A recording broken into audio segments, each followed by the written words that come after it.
ใครฮู้ลอกไล่การนั่งสมาธิในเนาะมีตะกาเฮาหลายก็ย้อนมาว่าใครฮู้ลอกไล่การนั่งสมาธินะต้องเหตุการณ์สมาธิเฮ็ดให้ใจนิ่มอันว่านั้นอันว่าเฮาเตนั่งอันว่าเฮาเตจุกอันว่าเฮาเตนอนอันว่าเฮาเตไปในก็เหตุการณ์ไรเฮ็ดไรเนาะอันนั้นก็เฮาก็มีสติอยู่กับนาการอันเฮาเฮ็ดอยู่นั่นอันว่าเฮาเฮ็ดสังเฮาเฮ็ดการล้างโมล้างหวานปัดหอปัดเฮินก่อหลีเหตุการณ์ก่อสร้างจังได๋ก็ไล่เขามีสติอยู่กับนาการอันเขาเฮ็ดอยู่นั่นในการเฮาใจเฮาพุ่งเปียวอันปันเฮามีวรณะหาเปิงมามีในใจเฮาในอันนั้นเป็นการเฮ็ดสมาธินั่นก็นะอันปันเฮาใจเฮาพุ่งเปียวอันปันใจเฮาเป็นโลภะโทสะโมหะมานะทิฏฐิอันนั้นก็เป็นใจขี้ข้านหาใจพุ่งใจเปียวหาใจจืนซื้อหาจืนนั้นใจทางเทิมจังได๋ในก็ปันเป็นใจจังได๋ในก็นั่นเราเป็นการนั่งสมาธินั่นก็เนาะอันนั้นก็บ่พ้องเฮาเฮ็ดสังก็เลียวช่างชื่อว่าใจลองอันลีอันเป็นนิวรณะหาเปิงซึ่งนั้นมันตัวขึ้นมาไหนเขาปักแดดปักเป็นมันคู่กำไหนก็ปักแดดมันติ๊กๆไหนก็อันนั้นก็เป็นการเฮ็ดสมาธิเป็นการภาวนาหนึ่งเนาะเป็นการพึกใจให้เฮ็ดใจเขาเลยกัดเย็นมีตังเป็นอันเป็นสูงกันเฮ็ดได้ก็เป็นการนั่งเนาะนั่งไล่ล็อกไล่นั่งได้ก็ไว้ตัวซื่อๆไว้ยาวซื่อๆเนาะแล้วก็ไว้โหซื่อๆอย่าไปแยกปวดอย่าไปไอ้โกมปวดไหนแล้วก็รับตารับตาก็รับลอยๆอย่าไปการรับแพงโซฟาก็งับลอยๆที่นั้นพอยก็เอาสติเฮาโดยตีลมถอยใจเข้าลมถอยใจออกนะตัวเตฮู้ก็นะเอาสติเฮาตัวเตไว้ตีลมถอยใจเข้าถอยใจออกก็อย่าไปกะกุมทิ้งเฮาลมถอยใจเข้าถอยใจออกนั่นเฮามันไว้ป่นอันนั้นเฮามันเทิงป่นเนาะเฮาหลเฮามันปล่อยเฮาหลปล่อยเฮามันเป็นสภาวะปล่อยเฮามันเป็นธรรมชาตินั่นน่ะนะ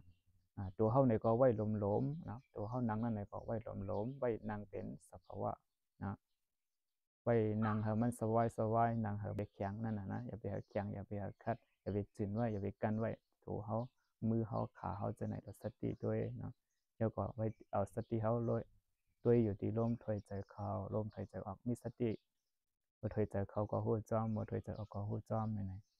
พุทธพระเป็นเจ้าได้รัดไว้ในอานาปานสตินั่นว่าเมื่อเฮาถอยใจเข้าก็ฮู้จ้อมเมื่อถอยใจออกก็ฮู้จ้อมเมื่อลมถอยใจเข้าไว้ก็ฮู้ว่าลมถอยใจเข้าไว้เมื่อลมถอยใจออกไว้ก็ฮู้ว่าลมถอยใจออกไว้เมื่อลมถอยใจเข้าเทิงก็ฮู้ว่าลมถอยใจเข้าเทิงลมถอยใจออกเทิงก็ว่าลมถอยใจออกเทิงฝึกหัดเรียนเพ่นเตเฮ็ดให้โตกายสังขารเฮาในให้งำเย็นในเสถอยใจเข้าถอยใจออกฝึกหัดเรียนเพ่นว่าอยู่ตาสิว่าเตเฮ็ดให้จิตตสังขารอันเป็นใจเฮาในให้งำเย็นในเสถอยใจเข้าถอยใจออกฝึกหัดเรียนเพ่นว่าอยู่ตาสิว่าเตเฮ็ดให้ศพเฮาอันเป็นวจีสังขารนั้นงำเย็นในเสถอยใจเข้าถอยใจออกอันนั้นก็ไว้ใจปล่อยวางไว้ใจปล่อยวางไว้ใจกัดเย็นเสถอยใจเข้าถอยใจออกนี่ก็ไรนั้นก็ฟังใจว่าอ๋อไม่เป็นอนิจจ์เป็นทุกขะเป็นอนัตตาในเสถอยใจเข้าถอยใจออกเฮ็ดไหนก็ไรไหนพุทธพระเป็นเจ้าลัดไว้ที่ในอานาปานสตินั่นนะเจ้าก็เลยเอามาอ่านในทางกรรมเนาะอานาปานสตินั่นเนาะพุทธพระเป็นเจ้าอันปันกะเฮกะเฮ็ดให้อันลมถอยใจเข้าลมถอยใจออกนั้นมันไว้มันเทิงเนาะพวกกะที่กรรมฐานบางที่พวกกะบางเจ้าบางป้าได้สอนว่าให้ที่ไรเฮ็ดให้ลมถอยใจในให้มันก็ถอยใจเข้าแห้งๆถอยใจเข้าไวๆมันก็ถอยใจออกลึกๆถอยใจเข้าแห้งๆจังไหนสิว่าจังไหนเนาะคือพุทธพระเป็นเจ้าได้รัดไว้จังนั้นก็เตเอาสติเฮาผู้ที่ลมถอยใจเข้าลมถอยใจออกไปก็เตฮู้ไว้นะบ่ถอยใจเข้าก็ฮู้บ่ถอยใจออกก็ฮู้ไว้นั่นเด้อการนั่งสมาธิอันนั้นการเฮ็ดให้สมาธิเฮ็ดให้ใจนิ่มนั้นส่งเมตตาปืนเพเมตตาเฮาข้าเฮาเปิ้นได้อยู่ดีกินหวานข้าเฮาเปิ้นได้อยู่ดีกัดเย็นอันใครสัตวะทั้งสิ่งได้อยู่กัดเย็นนี่ก็เป็นการเฮ็ดสมาธินั่นเก่าเนาะมันก็การนึกถึงวนไขใจถึงกลุ่มกุนหมุนเงาพุทธพระเป็นเจ้าธรรมะเจ้าสังฆาเจ้าในก็เป็นการเฮ็ดสมาธินั่นเก่าเนาะ